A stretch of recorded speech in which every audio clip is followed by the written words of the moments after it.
Hey guys, Shay with the Y here, and it's time for a market update. And what a market update it is. Guys, first of all, I hope you're safe. I hope you have a new appreciation for the business that you're in, for the service that you provide to so many people, and for the fact that we are able to continue working, those of us that are part of this industry, the food industry. It's really us in healthcare that are continuing to work, and just be safe out there.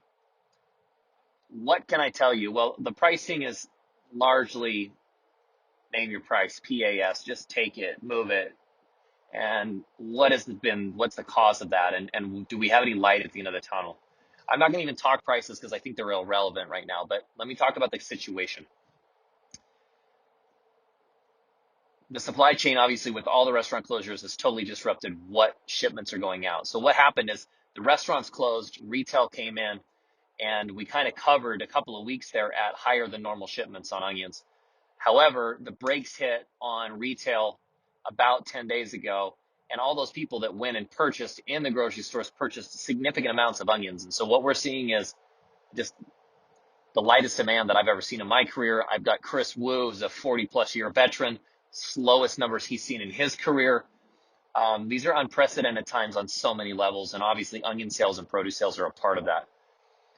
So light at the end of the tunnel. What are we going to see happen out of the Northwest? Well, a lot of guys are bowing out. A lot of guys that still have onions that could be shipping for 2 or 3 or 4 more weeks are done. They're washing their hands of this. They're getting out. They're moving on.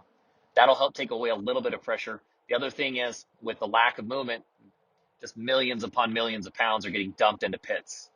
They're getting wasted.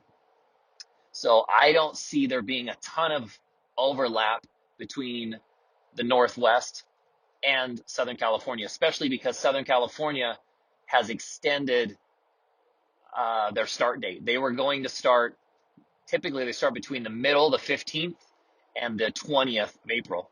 This year they're going to be more like the 20th to the 27th, and probably more leaning towards the 27th. So the overlap is limited. However, the fact that we're not overlapping on significant levels, I'm not sure that that makes a difference.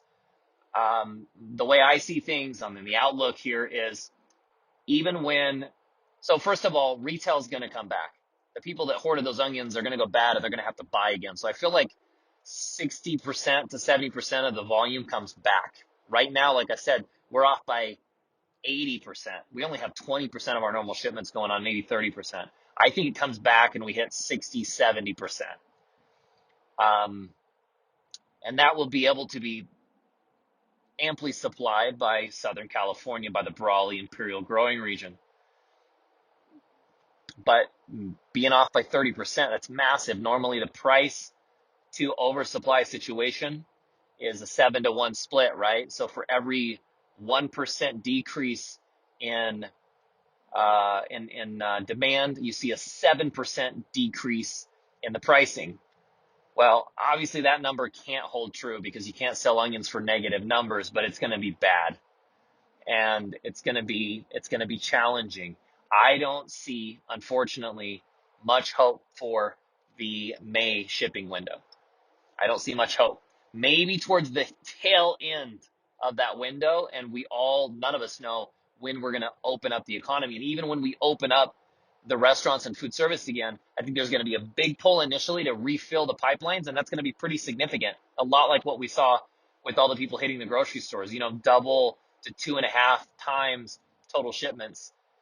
But once that pipeline is full, I don't think people, in my opinion, are going to have the money to be hitting the restaurants like they normally do. We've got to have lost for the rest of this year, hopefully just for the next 6 months, but maybe for the rest of the year, 20% to 30% of our total market share on onions, our total consumption on onions.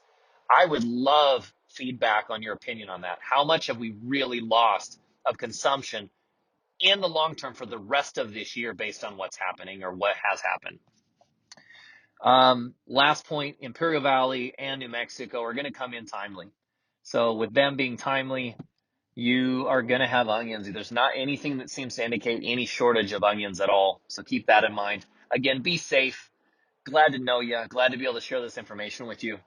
I appreciate living in the country so much right now. I've always appreciated it, and it's just that much better right now. Catch you guys later.